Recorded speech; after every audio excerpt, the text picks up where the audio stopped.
Yo, what's poppin', guys? It's Chrissy2708 here, back with another keyboard review, and this time I'll do one of my all-time favorites, favorite keyboard so far, and this is the Razer Huntsman TKL, or well, I should say Razer Huntsman lineup, using the old variant of the Razer linear optical switch.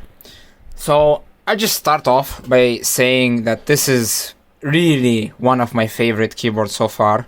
I'm saying one of because there is another contender that is waiting to be reviewed, since that one requires a bit more in depth, since it has quite a lot of features for what it boasts.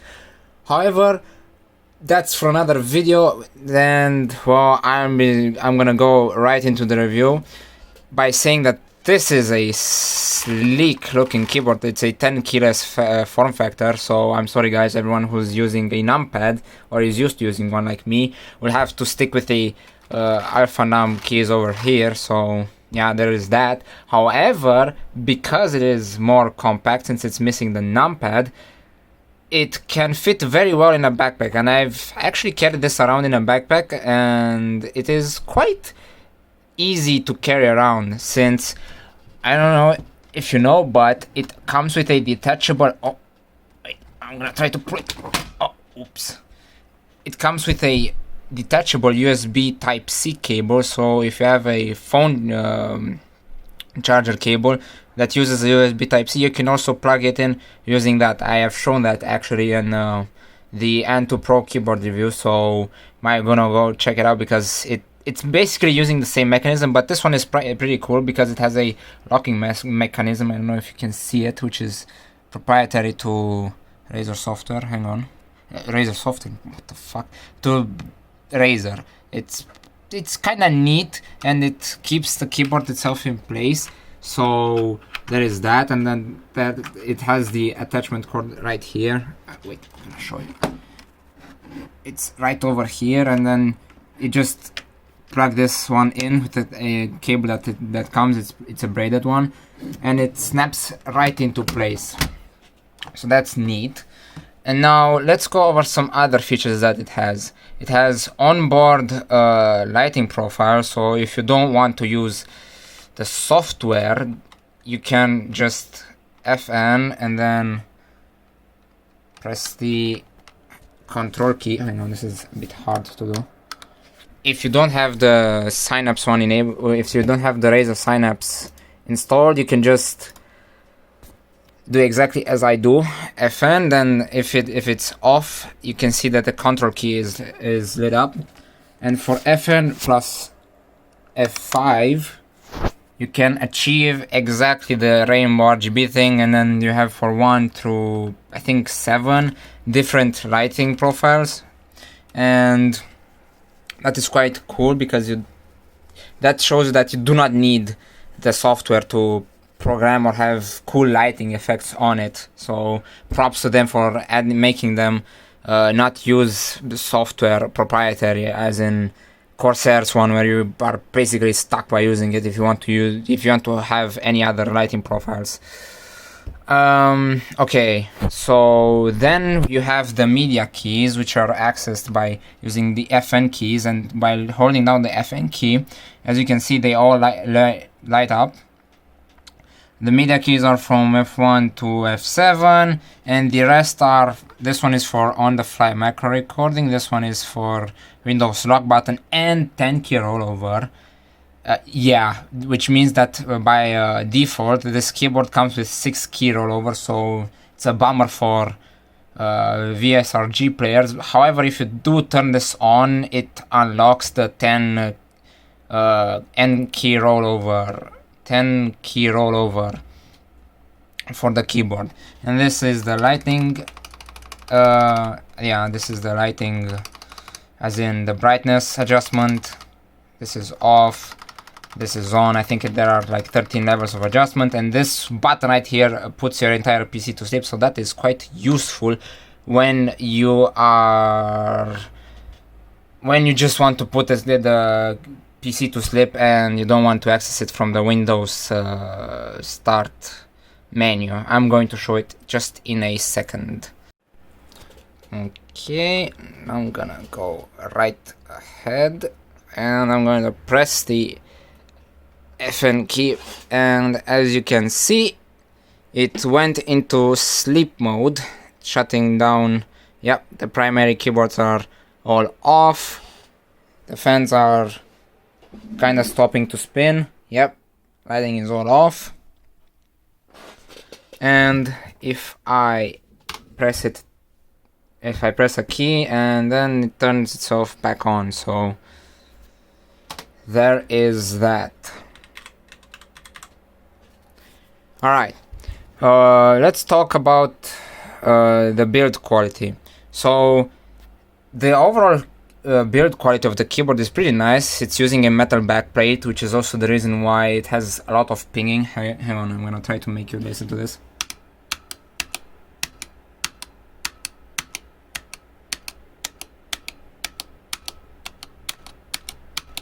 It has quite of a pinging sound. You don't really listen. You can't really hear it until you actually start listening for it.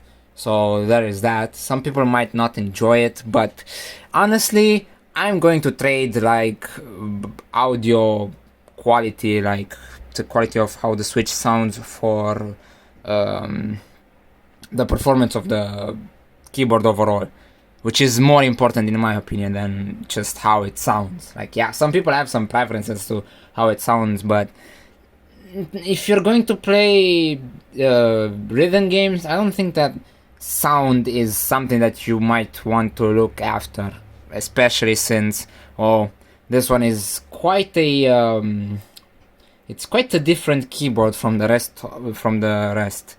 Almost exactly like the Apex Pro, but that one is different in another way. So the keyboard itself is quite compact. I think it weighs at like 800 grams or 750 or so. It's medium to lightweight heavy, I would say. It's a bit more on the medium side.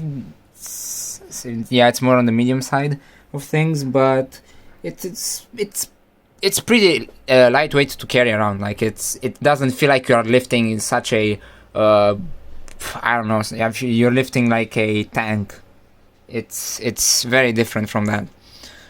And one other thing that I want to talk about, by the way, the keycaps do not come like this. Like, the keycaps are all black. This is just a custom set that I had around, and I tried to put them on. So I mean, you don't need to feel like, oh my god, it looks so ugly with the white and greenish. No, this is just custom colored. It's all black if you buy it straight from the retailer. Which brings me to the next topic. The keycaps are all double shot PBT, which means that they use more durable type of keycap, and it also feels very textured. So that's kind of the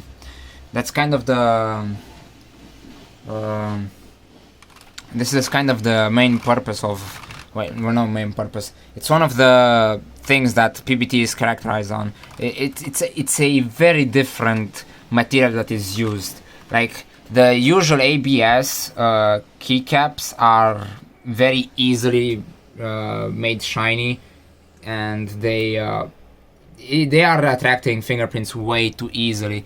Whereas in the Razer keycaps that come with the keyboard itself, the S key does show a bit of shine, because I have worn it out pretty much by playing a lot with it, so there is that. But the other keys are very fine. Also, it doesn't come with a keycap puller, so you also have to invest in that if you're looking forward to changing the keycaps, since it does have a standard bottom row, which some keyboards do not do. Like, the Corsair Strafe one does not have a standard bottom row, which is interesting to say the least.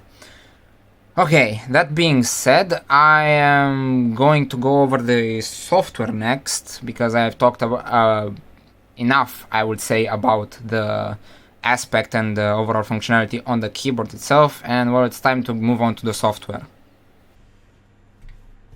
Alright, and as you can see, I went ahead and, well, I've already actually had this one installed, since I do use quite a few of its features, like for example, showing the percentage battery on my Razer Naga Pro, so, and actually configuring it and seeing how much battery is left. I don't use indicators to see how much battery is left. I just use the percentage, and when it's at like 20%, I'm going to charge the mouse until it's full. So it does come with a few benefits. I don't think that any of the other software has this. Maybe the Steel series, but I know for a fact that the Logitech one does not have this functionality. It's based on percentage, I think. And the Corsair one might have it, but from what I've heard and seen, it's not as accurate as the Razer one. At least they provide this functionality for their wireless peripherals, which is very nice, I would say, because I can control whenever I want to charge my mouse, so, or any other wireless product that they may have. For example, like headsets. I think if you have a Nari, or what was it? I think it was the Black Shark, and you want to see how much battery you have left on it, it's being shown in the Razer Synapse, which is a well, it's a very disliked software because you actually need an account to start configuring it, the product, which is, I wouldn't say that this is the way to do it, Razer. I would suggest you to drop the account necessity thing, which is, you can actually join as a guest and configure the stuff there and forget about the account, but it's much more incentivized to use an account than it is to not. So there is that. Some people like the RGB integration. Like, it does have quite a few software thingies over here that lets you configure the RGB if you are into that kind of thing, like Chroma Connect, Chroma Studio, Chroma Visualizer, Nanoleaf, which is something that's newly added, and then there is also Alexa support, and I think there was also some what was it? There was Alexa, and then there was Philips Hue. That's another thing you can connect to the Razer software, so you can sync up your stuff and have it light up your room or something. It's whatever. It's there for people to fiddle with it, I suppose. So this is the software itself. It's pretty self-explaining. You got the dashboard, modules is, well, here you go. You have the ones that you can install and the ones that you already have installed, like Hue, as I said. And there's Alexa, global shortcuts. I think that this is custom key that work across all device profiles. Like, you assign a shortcut, and switch profile. Yeah, I know what this is. Switching device sensitivity, switch lighting. Yeah, it's basically assigning one thing to a peripheral, and then that assigned thing from the peripheral acts as a shortcut for the other one, as in you like press K, and then the K is a shortcut for DPI increase, and it increases the DPI, and that's basically how it works. I've never actually tried this because I didn't have to. Like, I didn't feel like I needed to. So there is that. And you have the Synapse over whatever, like the main dashboard. And then you have the if you have just a keyboard, it's going to show up just as keyboard, but since I have a mouse, it also shows the mouse. It only shows the peripherals that you have. It doesn't show any unnecessary things like Corsair used to do in the past. I think that Razer also used to do this in the past, but I'm not too sure because I've I've moved on from Synapse 2.0, so there's no telling if that was still a thing back then. But it is pretty nice that they do allow you to see what peripherals you have connected, and if you don't have them connected, they don't show up. Or at least that's how I think it works. The profiles are, yeah, these are game profiles. Like, for example, I have for my Naga Pro, I have different profiles assigned to it. When I want to use like special buttons for Dota 2, I just it just remembers that, hey, I have Dota 2 in a Dota 2 app and running. We are going to select the Dota 2 profile for him and load that with whatever configurations it has for that thing. Or for example, for Fortnite and Counter-Strike, they load the same profile, or if I want to assign it to another game as well, I can do it just that. However, I think that this only works if the Synapse is up and running in the background, so do keep that in mind. And the Chroma Studio is it's the where you can configure the RGB and sync it up between your devices. If you have headsets, I think there is also a headset icon over here. If they do have RGB, because some do not have. Like, for example, I think the Krakens do have chroma if you have one model, and well, there is also there is also the whatchamacallit.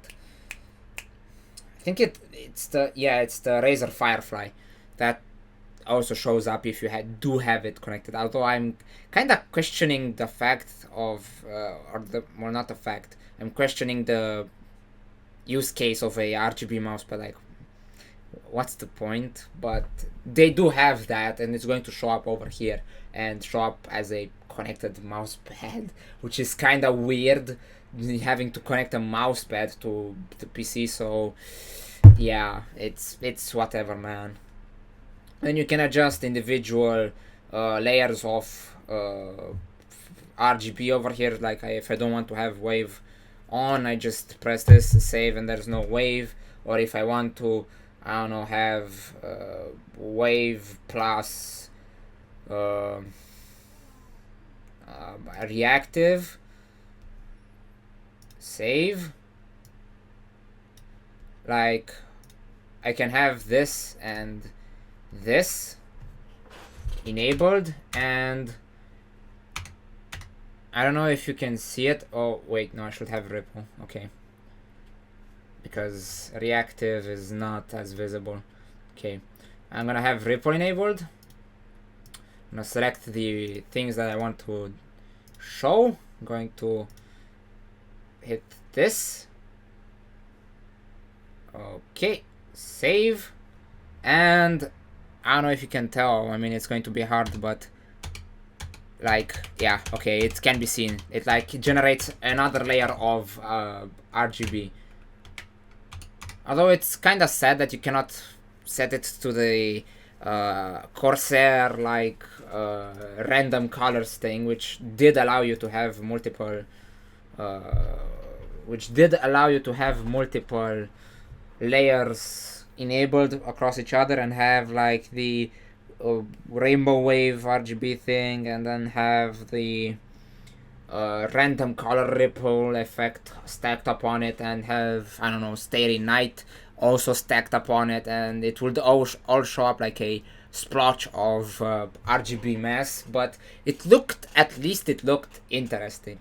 However, the software is very much bloated, almost like Razer's, but Razer's is not as bloated. It does take up like 500 megabytes of disk space, which is still a lot in my opinion for a keyboard and mouse and whatever configuring software, but I do see why it would be as taking up as much memory as it is. Okay, that being said, let's see what the keyboard functionality can do. Okay, so you can customize, I think, like, yeah, if you select one key, you can adjust the keyboard function, and then you just want to rebind it to, I don't know, let's say G, and well, you got Q saved as G now. And if I'm going to actually use this, hang on, I'm tapping Q right now, and it's outputting G, so that is that. I think you can reset it. Yes, if you select and default it to back to what its usual value was, it's going to, well, default.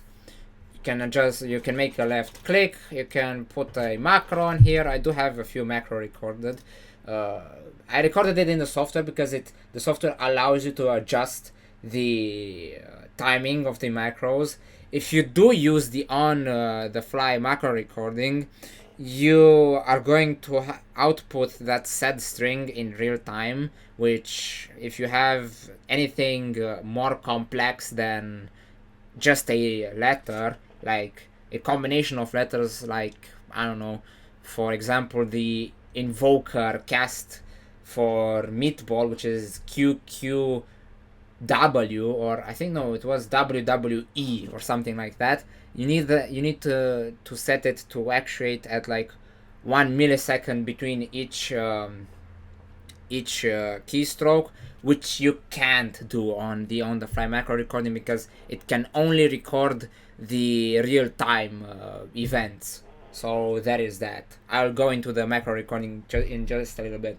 Or you can also play it multiple times. So like if you have an auto clicker and you're just like you're very tired, like you can just assign to play it multiple times, or like toggle on off using the sign key, or just press the button and it's going to keep on repeating. Or if you just want to a certain amount of repeats, you can do that as well, or just play while assigned key is pressed. Like it's pretty straightforward. It's actually more straightforward than the Corsair software. This is for profile switching, so like if I wanted to switch the profiles, the onboard profiles, because this actually does have onboard profiles, by the way. I do not know where to show you the profiles. Oh, here it is. Yeah, so these are the onboard memory profiles, which are designated to as certain color codes. These are visible on the underside of the mouse when you don't have Razer Synapse installed. Like it just shows this LED. You can show. I don't know if you can see it. It's a white LED, and if you do not have the Synapse installed, if you are switching between profiles with the designated profile button on the underside of the mouse, it's going to change the colors based on the color codes shown in the software. So that is a very nice addition, Razer. Thank you very much for actually letting us configure the keyboards as we want, assign it to a certain onboard memory profile, and never have to touch the software again if you don't want to. That is very much needed, and Corsair still doesn't do this. I think they do it for maybe the most of the higher end keyboards. I think the K95 Platinum XT, K100 maybe, and one other K70 model, I think. However, Razer has this for the keyboard. Like you can use it if you want to. I do not have the need to because I'm working with the keyboard as it is.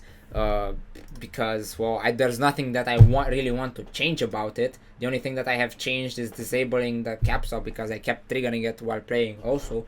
Something that many people actually do with the software. There is also another guy I know that did exactly this because it was very annoying. Here are all the buttons and their assignments, and I think that's about okay. Is there anything else I wanted to show? Switch lighting. This is between switching effects. Oh yeah, okay. So hypershift basically doubles as a secondary layer of keyboard functionality. So let's say, for example, that you want to use your keyboard for whatever it is that you may want to use, and then you might, I don't know, you might want to work in Photoshop, or uh, perhaps, I don't know, want to use specific macros or specific functions, and you want to have them assigned, but you also want to use the keyboard at the same time. You can select one of the one of the keys, and assign that key to toggle between hypershift and the standard, the standard being the default one, and the hypershift one being the modifiable secondary layer of keyboard functionality. Not just keyboard functionality, actually. Also, this also works for mice. For example, if you have the Razer Naga, if you do have the Razer Naga Trinity, or the Naga Pro as I do, and you do want to use this, I don't know if you can see it, it's the multi-button layer thingy, which is a addition to the, well, it's not an addition, it's the one it used before actually adapting the two side buttons, six side buttons for MOBAs and Fortnite and stuff like that, and then there's the MMO one. So if you want to have macros on these buttons, you can do so, and you can have like the tilt click on the mouse, for example, act as a hypershift toggle switch, and then you have an addition to the already 12 macro buttons. You have another 12 programmable macro buttons because of the hypershift layer. That is quite an awesome functionality that I do not know that it's, I don't know if any other software uses this. I have to see in the SteelSeries software, because this is a quite unique feature. I do not really need to use it because I do not work with that many macros and links and keyboard functionality that I would need or want to have. However, for those types of people who might benefit from this, this is a very nice addition. I really needed to state this because I really hope that this feature remains the way it is, because it is quite awesome. Lighting is just for adjusting the brightness. Oh, interesting. I didn't knew I had it at 90%. So it's just for adjusting the brightness. If you do not want to use the keyboard to adjust the brightness, which you can, you just use function, and it uses stages of 10, so it's like 10 button presses to get from 100 to 0 and 10 to get from 0 to 100. You can choose when to switch off lighting, when display is turned on, or if idle. I do not know why you would want to do this. I mean, maybe you do not want to see the lighting on it if you are idling for too long. You can do that. Then you have quick effects. So quick effects is basically spectrum cycling, the one that is default to or it's default as in, if you plug it in, this is the first thing that you are going to see. The steady spectrum cycling, which most people are already familiar with. Then there is ambient awareness, which I think is the screen region. It sees the screen region and it displays the ambient of the, so depending on how or whatever lighting it uses, the desktop uses, like the main one, if you have multiple of them, it changes to its color. So yeah, quite a neat one, but I do not know if or what this does. Color audio meter, I do not know what this thing does either. Breathing is straightforward.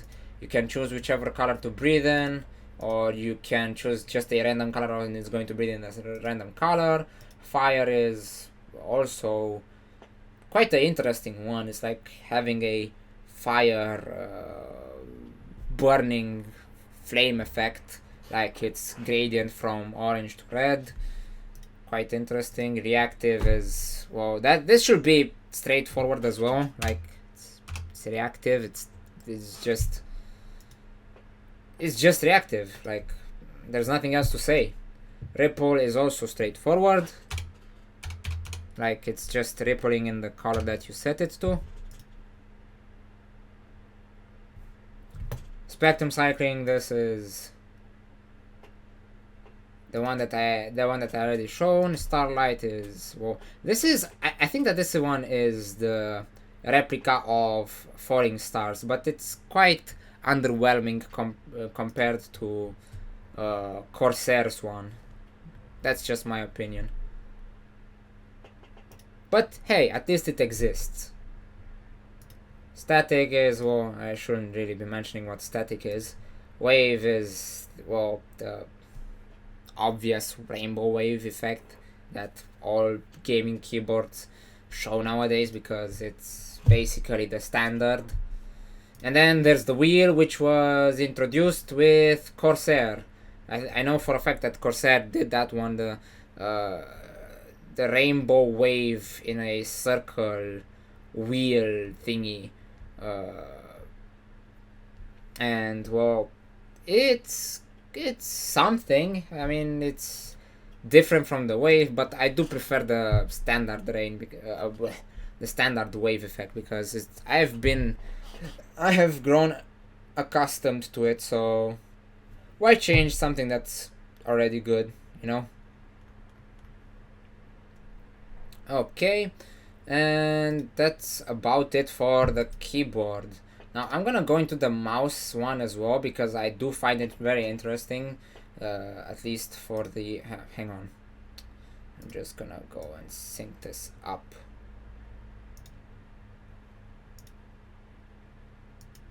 Okay. Oh.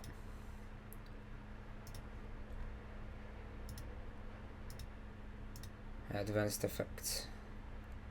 Yeah, okay. Weird.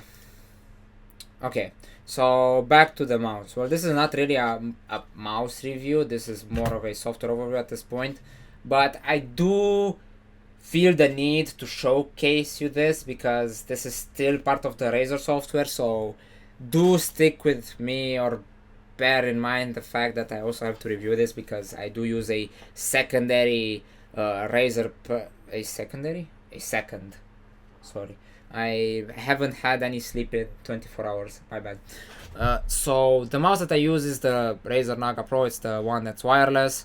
It's quite expensive at $750 RON, or I think it's like $150. It's quite at the same price as the G Pro X Superlight version, but this one at least has optical switches, which are, in my opinion, the be-all end-all when it comes to gaming, because they are the most reliable and the most durable out of the bunch. Because I'm gonna be blunt with you guys, standard Cherry Max switches are not up to the task anymore. Like they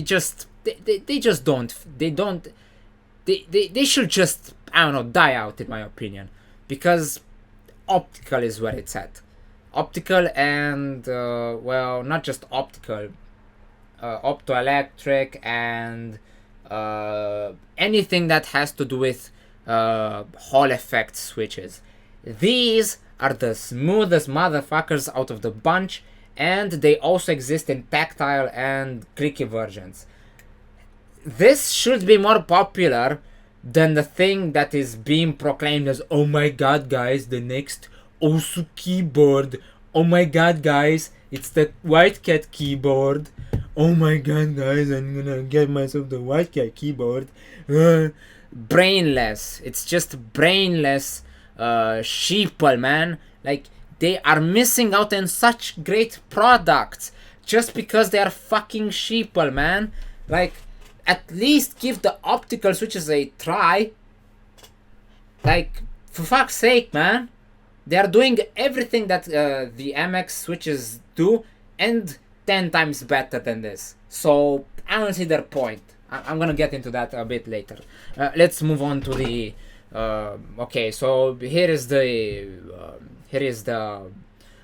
Well, this is my personal mouse. So yeah, it's going to look different for every single one of you. So if you have a Razer Death Adder Elite, it's going to show up just as the Razer Death Adder Elite with the 2 side buttons configurable.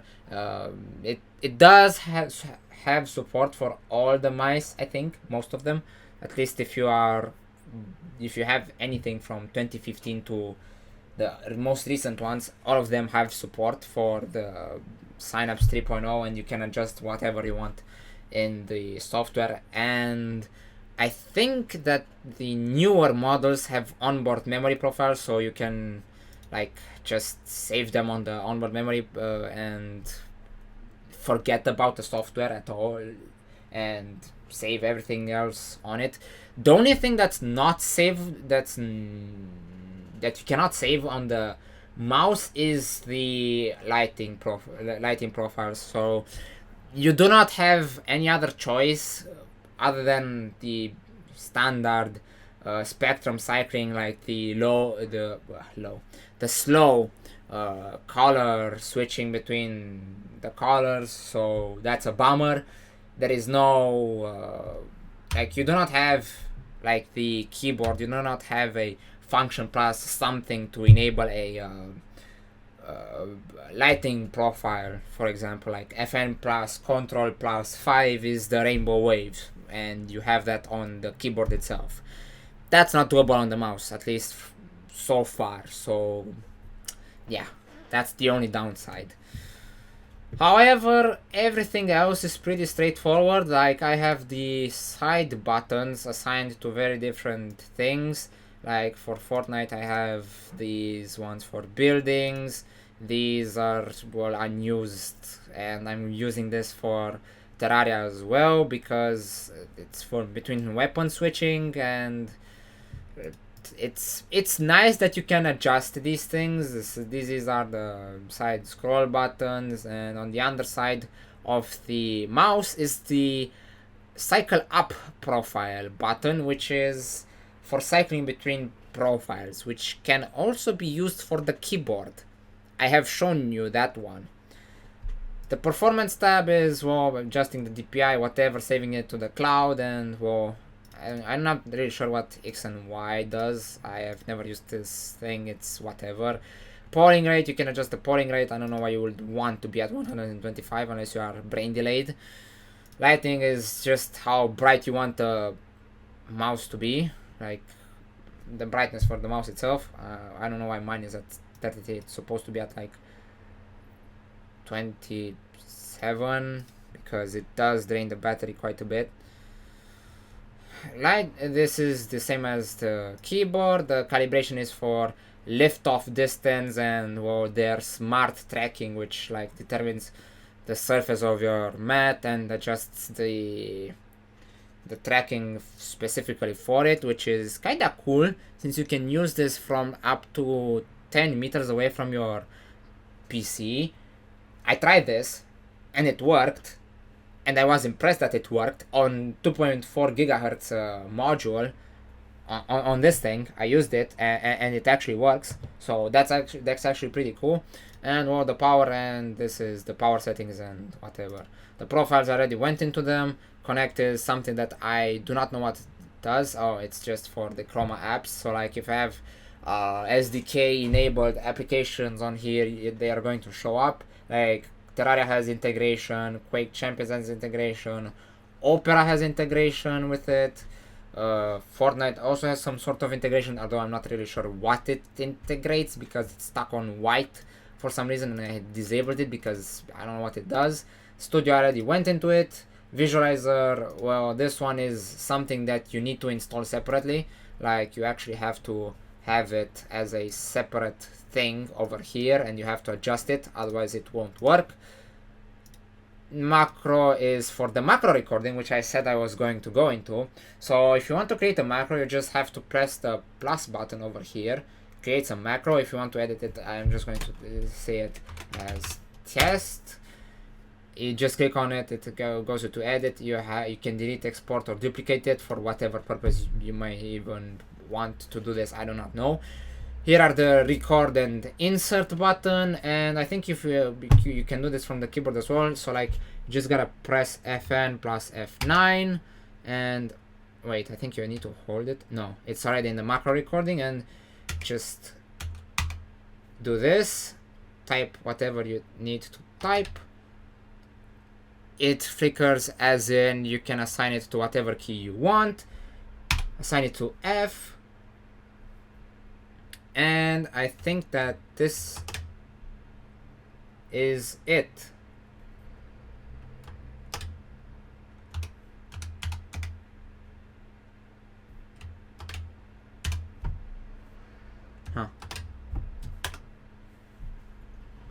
Okay, so let's see if it actually did something.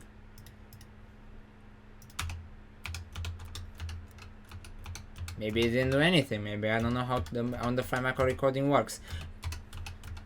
Maybe it needs a little bit more documentation, because yeah, it's kind of wonky. The on-the-fly macro recording is kind of wonky. I don't really understand how it works so far. But the one in this one is pretty straightforward, and you can just assign it to the keyboard and be done with it, because it does store the actual macros.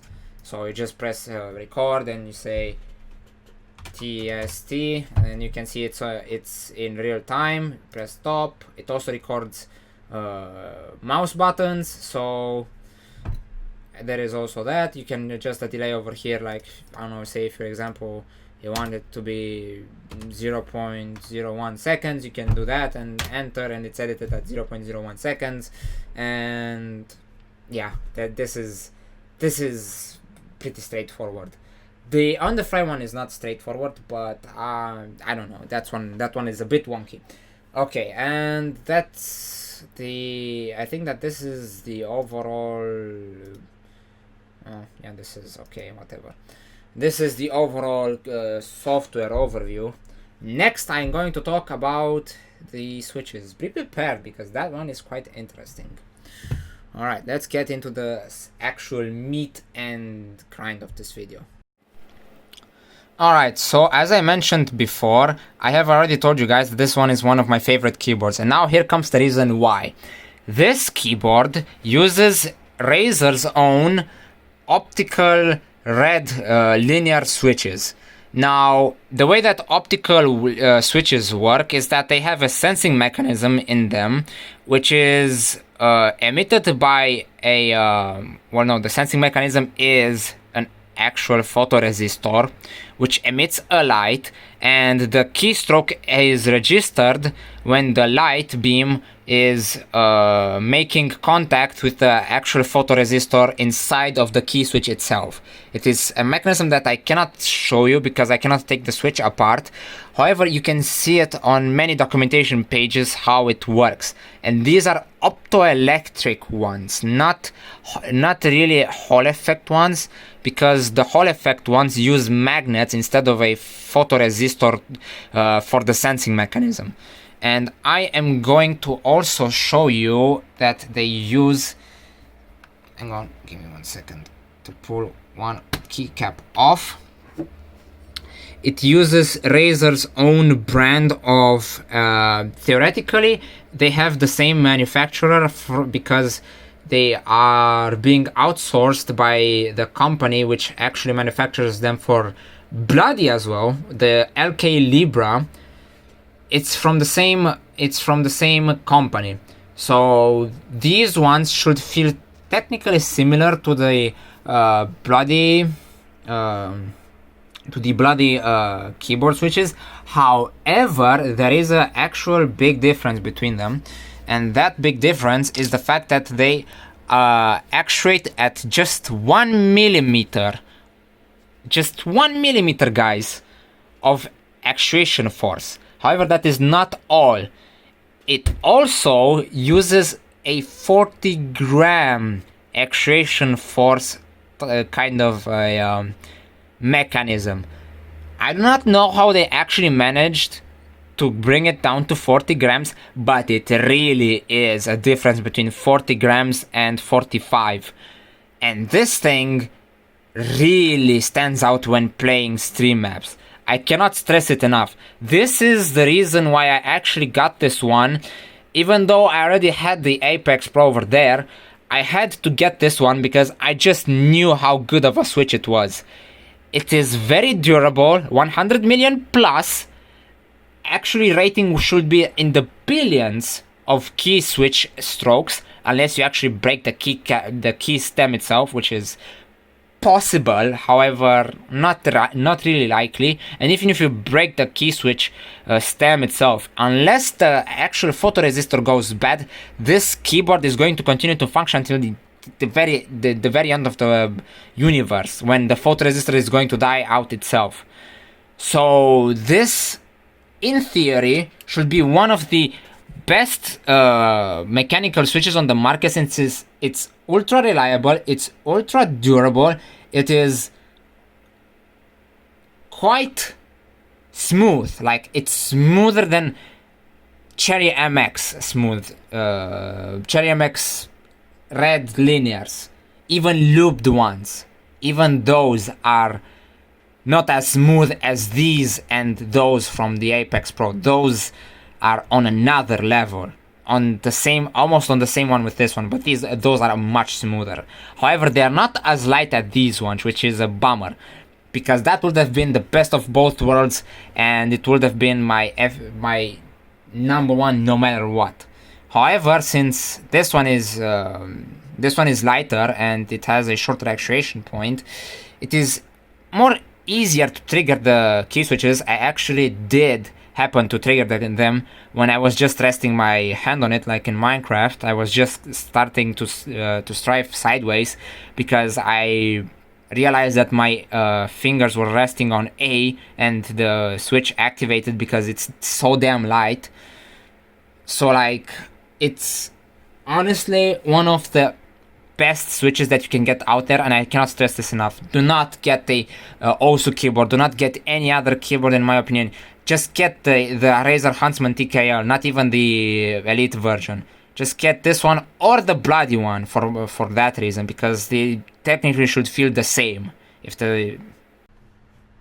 Alright, and it is time to demonstrate what I have just said by showing you some OS gameplay. By the way, I am not warmed up and I haven't played the game since 7-8 hours ago. I haven't had any sleep, and I'm going to show you just how easy it is to start off with. Like, if you have stamina built up ish, how easy it is to stream from beginning with just like 190 BPM. Oh, how convenient. Let me assume position and let's see.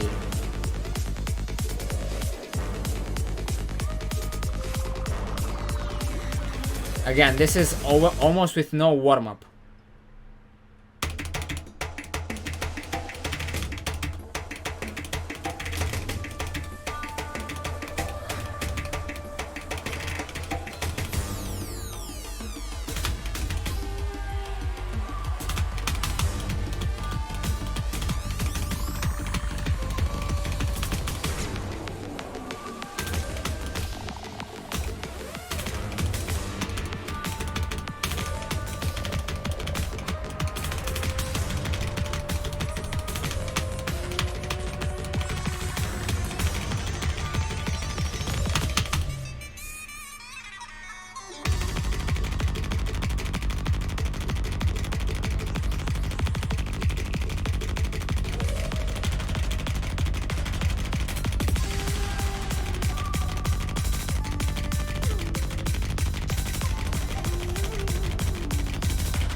I want you to remember that while I shit, missed, and failed this run because of my misaim, I want you to remember how poorly or what kind of a accuracy I would have gotten on the other keyboards that I have tried so far, with the exception of the Corsair Strafe, because I couldn't play with that one since it was in a deteriorating stage. However, I'm going to tell you that with no other keyboard will I be able to stream 190 BPM from the get-go, like just out of the box, no sleep, no warm-up, straight into 190 BPM, straight into this. Like, this keyboard is very special. Like, I could do even 200 and I wouldn't feel the difference. This is a keyboard switch done right. Not the lazy ass bullshit that Cherry MX knockoffs or whatever bullshit they are trying to implement. This is how a real performer looks like. I almost passed this one because, well, I felt because of the streams I misaimed them. But have you seen the kind of accuracy I was putting out while not even having warmed up? I swear, I guarantee to you, I haven't warmed up since, like, it's now 2:37 p.m. I haven't touched the game since 6. No, I will be lying. Since 7 a.m. and I haven't slept ever since 5 p.m. yesterday. And this is the kind of performance that I'm putting out with this keyboard. 40 grams of actuation force makes a difference, guys. It also makes a difference that it is 1 millimeter of actuation force. Actuation distance. Sorry. I'm kind of sleepy. This is what makes a difference. This is a keyboard that rocks. And it rocks hard. Get it? Because hard rock is a thing in this game. Haha, XD. Here, I'm gonna play another one. I'll do you one better.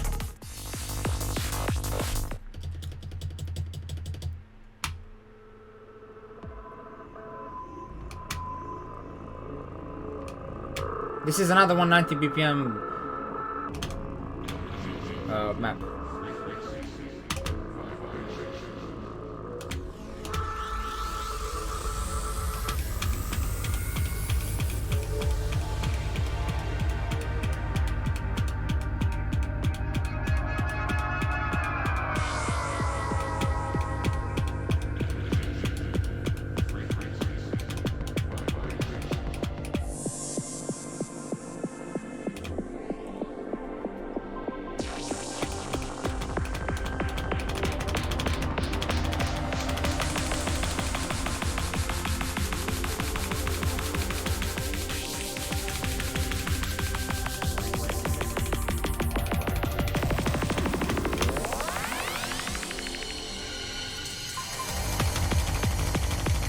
No warm-up, by the way.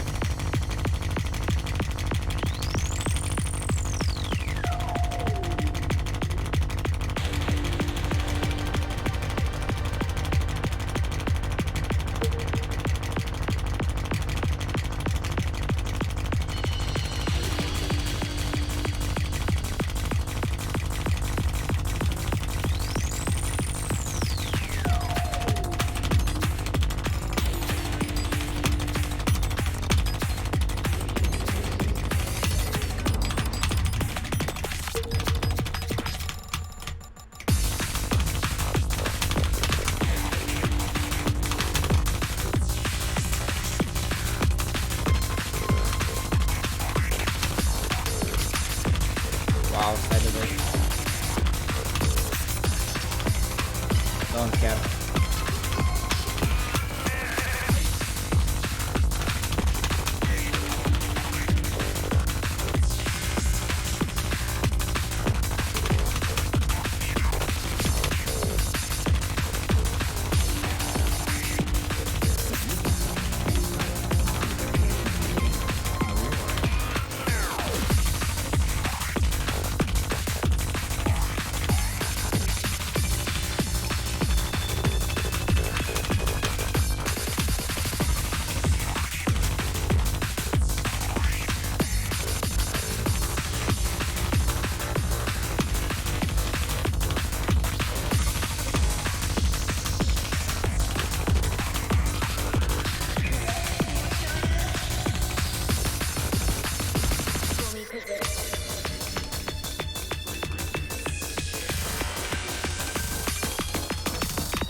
No warm-up, by the way.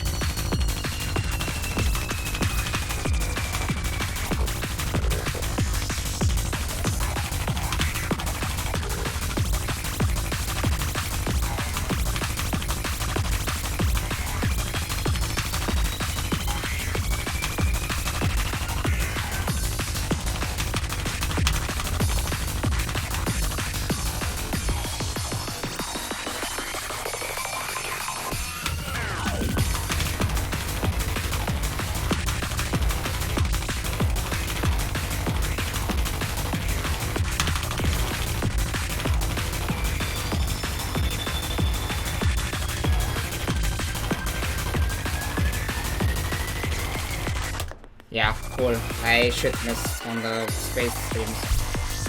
But I managed to get up into that point, which I didn't manage to do on the other ones. That should tell you something. Okay, oops. Accidentally pressed the Windows button. Okay, now let's try something more difficult.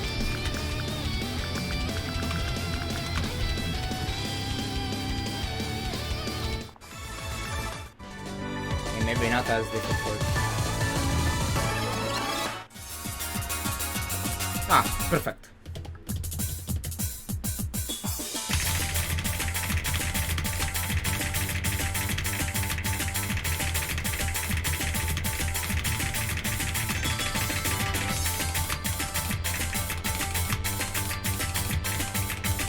These are 200 BPM continuous streams. Without any warm-up, by the way, guys.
damn it.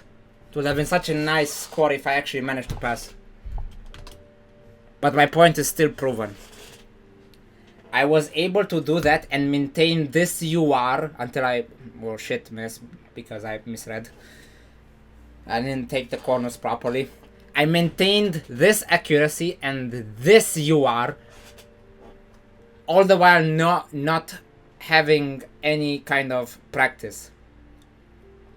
I haven't played for what, 7 hours? It was 7 when I stopped playing, and it was 2:30 p.m. when I started recording. So it's more than 7 hours. There is no other way to explain it other than the keyboard switch being this fucking good.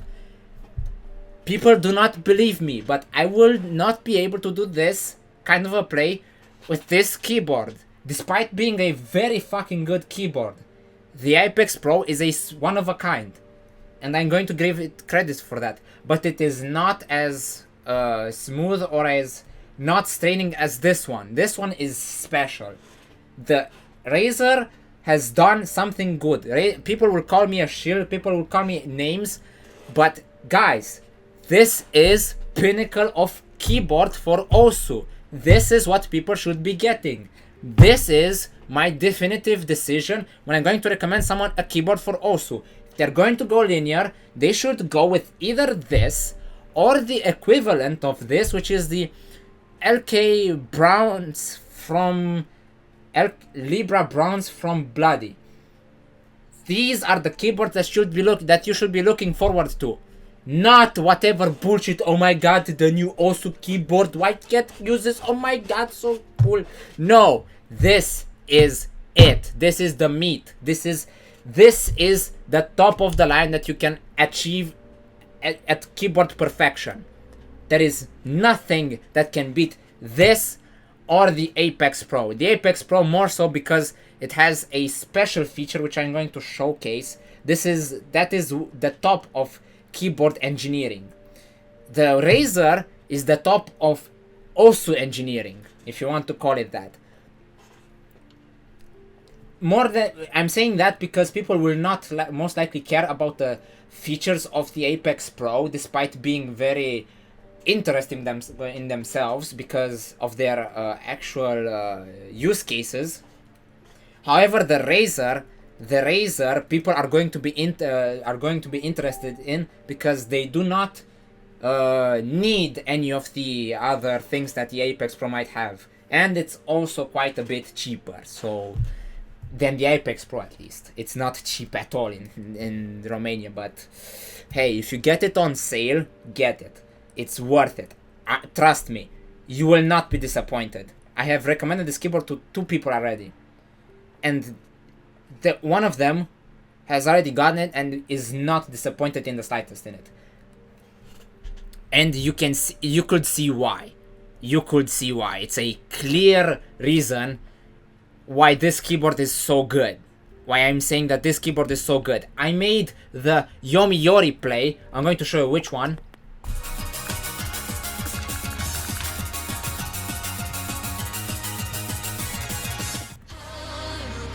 This one. Look at the accuracy. Look at the fucking accuracy, my dudes. 44 100s 150. 44 100s 150. The misses are same. On this switch, not any of the other ones. On this one, it was the Huntsman Elite.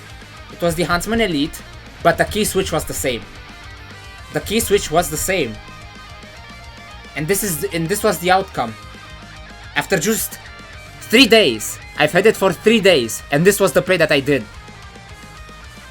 It's that good. Buy it. If you can find it on a reasonable price, buy it. There is no other way around it, man.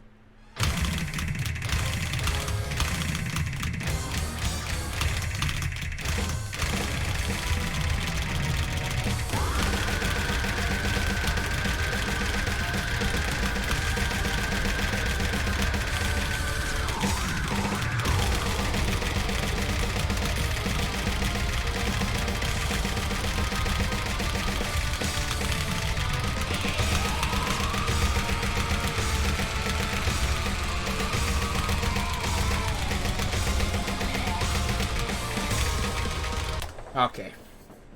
My point still stands. Have you seen the intro? I wasn't even prepared for 220 and I just started streaming 220. I have nothing else to say. I lay my case. It was just for a brief second, but it's 220 BPM for fuck's sake.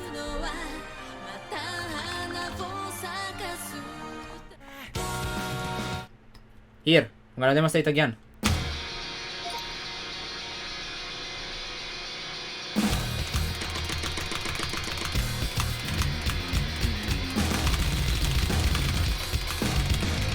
Oh, goddammit, I left the... Okay, better.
Me same.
From 200, 190 to this.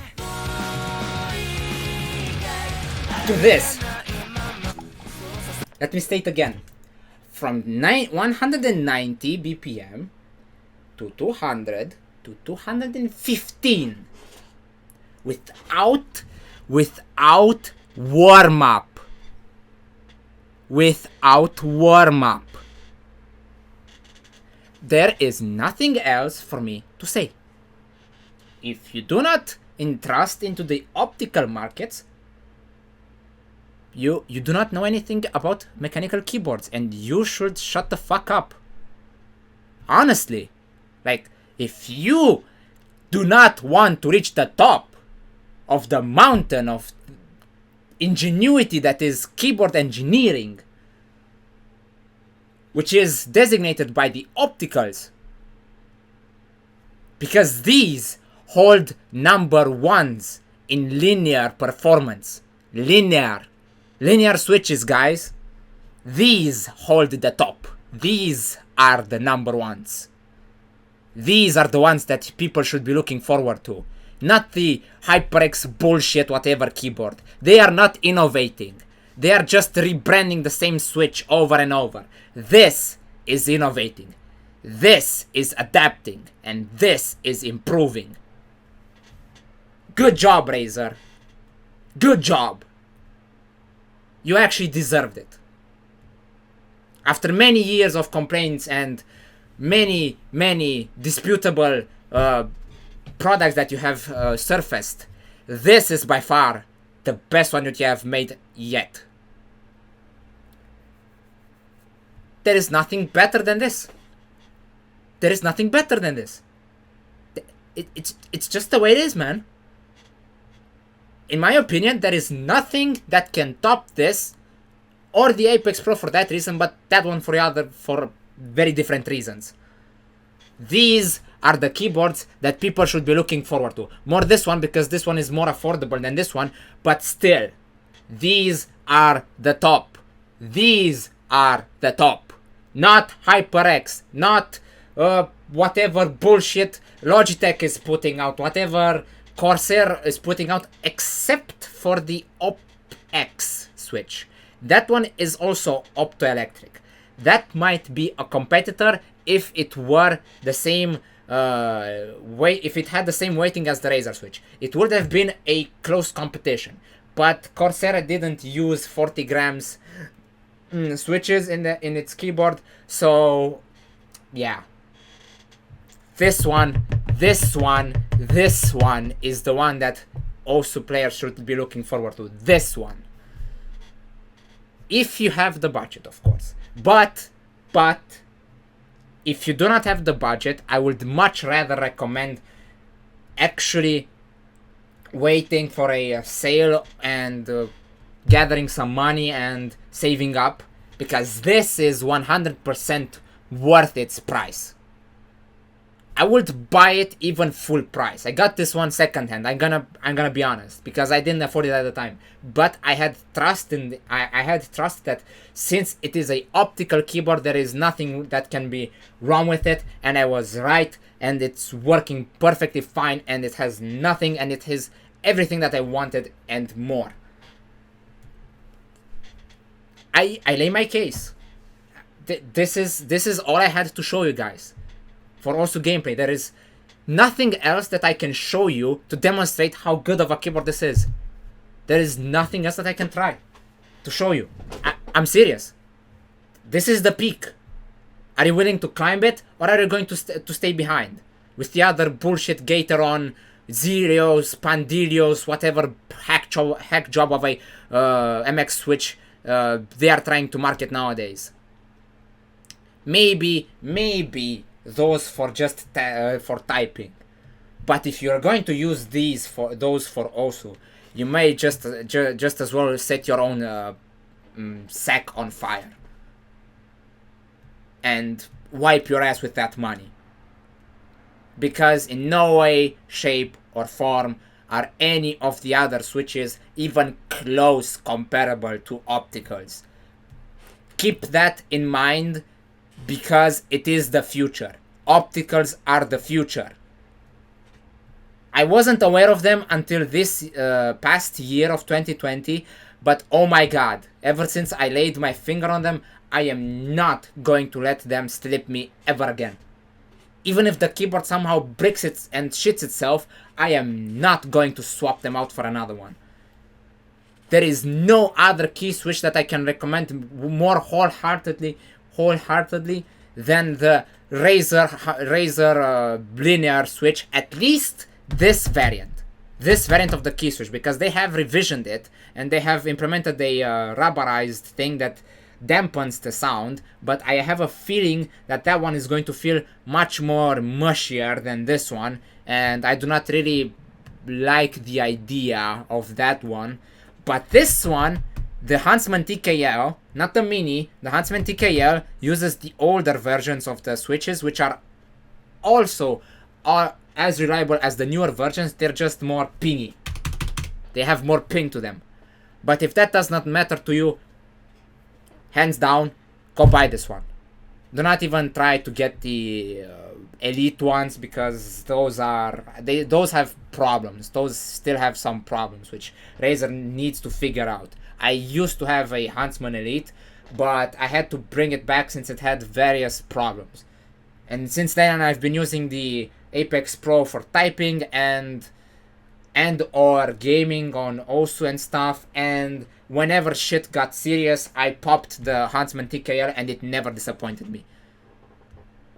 And now I'm going to go into the final conclusions of the keyboard and some final thoughts, as I should mention.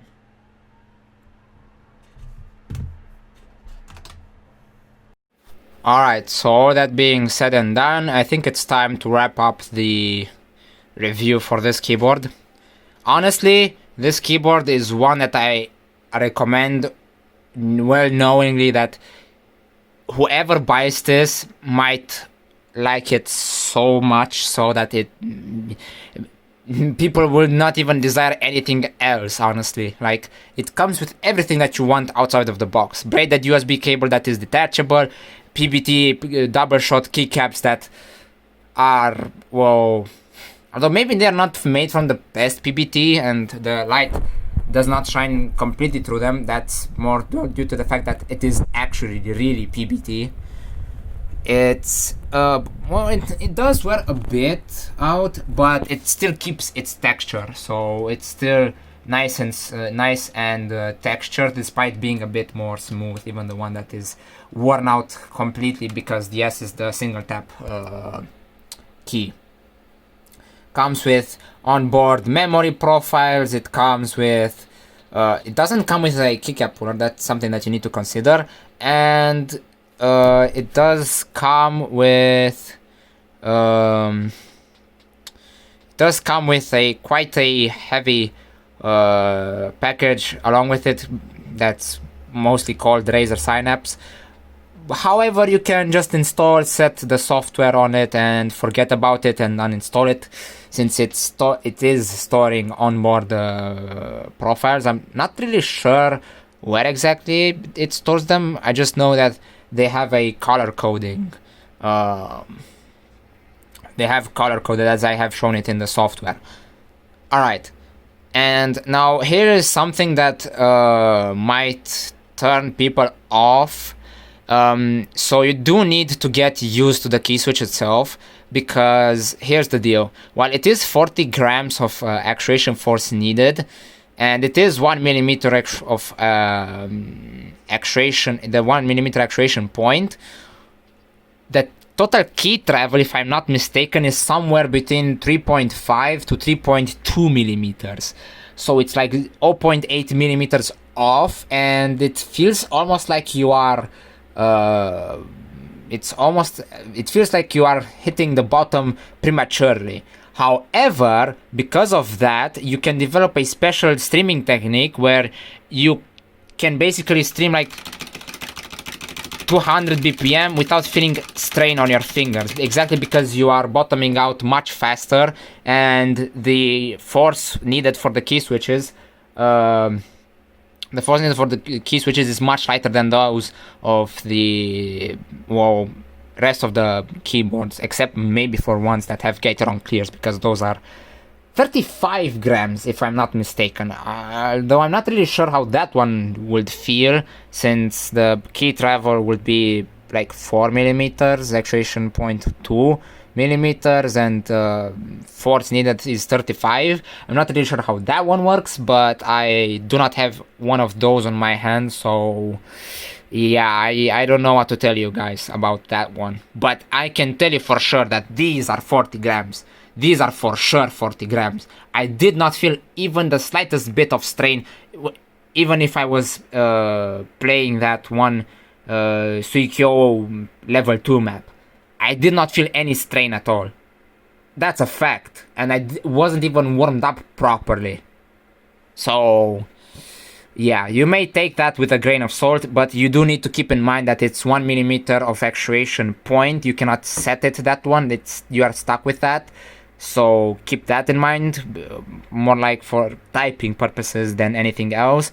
40 grams of key switches that are basically best in class for also gameplay, in my opinion at least. They are super smooth, super light, ultra durable, ultra resistant, ultra everything. The keyboard itself feels nice. It's nice and premium and slick looking as well. It's not too gamery. It's just right. It's 10 kilos. It's a small form factor. You can detach the cable with it. You can bring it with you, and it's not heavy. It's the perfect fit for OSU, in my opinion. There is nothing that can beat it, and I'm going to leave it at that. Until I'm going to talk about that one, big boy over there. But let's keep it to this one for now. And following this is a typing demonstration, and that's going to be it. Alright, and now for the typing demonstration. Right. And let's go.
This was the Huntsman TKL, and now the Apex Pro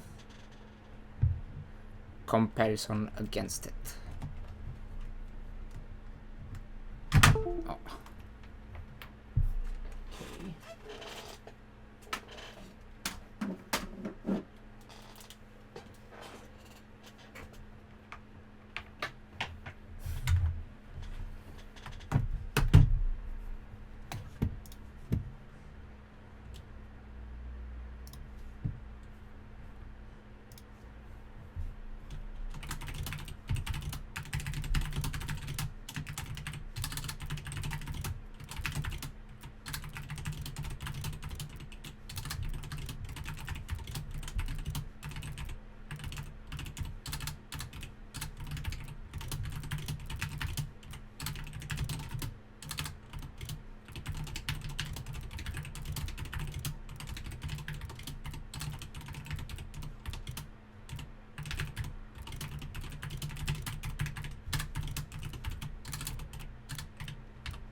Alright, that's about it for the typing demonstration. Oh, and yeah, this is kind of a cool thing to do.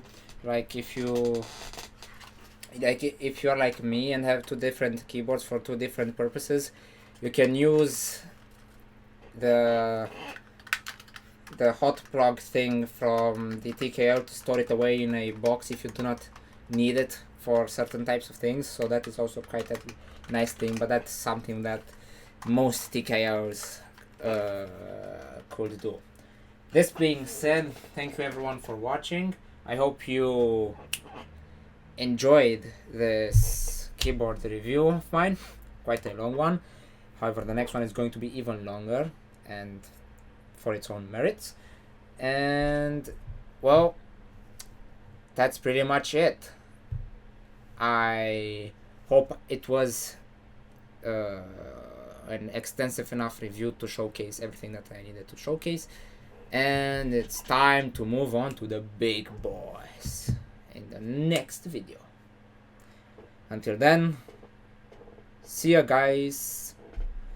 Take care.